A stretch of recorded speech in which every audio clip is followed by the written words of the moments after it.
Hello friends, this is Scott, and coming from my last video, I started to show you the snowmageddon that we've had in Salt Lake City, and the snowplow drivers come and they just kind of rebury us into our driveway. So here's a look at how much snow we had to move so I could get my cars out of the driveway. So fortunately, my son came out and gave me a hand, and we were able to get the snow moved so the mailman could get in and we can get all of our cars out. So I've seen more snow in the past, but there's some broken tree limbs there from the heavy weight of the snow. But it took us a little while to dig all this out and move it. But as you can see, I hadn't got to the truck yet, and I need to get down to Fountain Green. Haven't been there in a week, so this is what I have to uncover before I can take my drive. And as you see, I didn't uncover much. I made it down with some of the snow, at least the majority in the back already, but.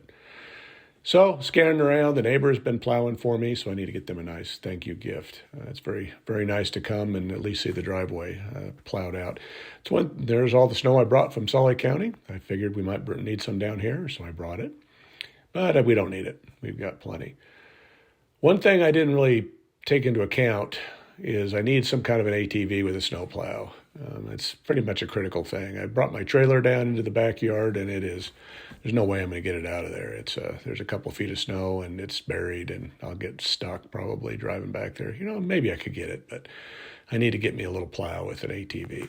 But here's a look out the back, and the snowplow drivers for the city are coming back from a long night's work probably.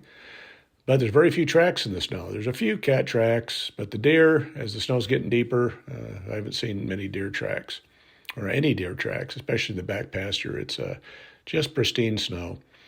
As you see there, though, there's the beefy boys. They're still around, so it's good to see them, and I'll show them a little more later in the video. But we've gotten quite a bit of snow. Again, I ran down here for a quick one-day, two-night trip, and then I got to get back before the next round of snow. So when I got inside, I decided I've been staring at this door saying I was going to paint it. This is the back door to the deck. And the first thing I did the night I got down there was I painted that door and just did it a satin white. And it looks pretty good. Again, we're going to frame it with all really just the regular, pretty plain trim. So it should look pretty nice. Now here's the two doors. These are for the two bedrooms, the master and the one I've been living in. And as you see, it's got all the gold hardware, and it's got silver knobs, and it's got holes. Yeah, the previous owner, again, he liked to drill holes in everything, and just don't put holes in doors. That's just, yeah. Anyway, it makes for hollow core doors, especially, it kind of makes it for a little bit of a pain in the butt. But I went ahead and removed all the hardware, and it wasn't too big of a deal, and it was left with these holes. Now, it's always good to do a couple patches or a couple applications, so I put one and I fill the holes in when they get to be this size, because what they'll do is if you try to fill them in one shot, they'll sink in the middle and you'll have a little bit of a divot. So first things first is you clean them up and you get them level, and then you just put a little bit of putty for a base layer. Again, this isn't the finished. That's just to let it get set up and get hardened, and then I'll put another coat over the top and then sand it down, and I'll show you what that looks like here in a minute. I think it turned out pretty good. But again, don't put holes in cabinets and doors. Just not that great of an idea. So here's the first coat of white paint. As you can see, just want to show you the color contrast from that antique white or whatever, that dirty white we had on every door and walls. So it's even one coat of paint makes it sure look a lot better. But here it is after I'm done. And they look pretty nice. Now, particularly, I want to show you the patching jobs because I think I'm going to go into the door patching business after this because, again, this, filming things is not you can get away with quite a bit. But as you see here, the holes patched well and they painted over well. And even that big hole there on the corner, you can still see a little bit there, but not much. So got a pretty good job. I'm pretty proud of myself for making those look a lot nicer. Didn't have time to hang them because again, for a short trip, I decided the master bathroom was what I was going to try to get totally painted this trip down. So here's how it looked when I got down there, and haven't done anything in here except paint a little bit of paint on the ceilings, but I haven't done much of anything. So it's a nice little bathroom, nothing fancy. It's got a little bit of rot above the where the plastic and the wall meet. I've got to put some tile up there. It's got silver.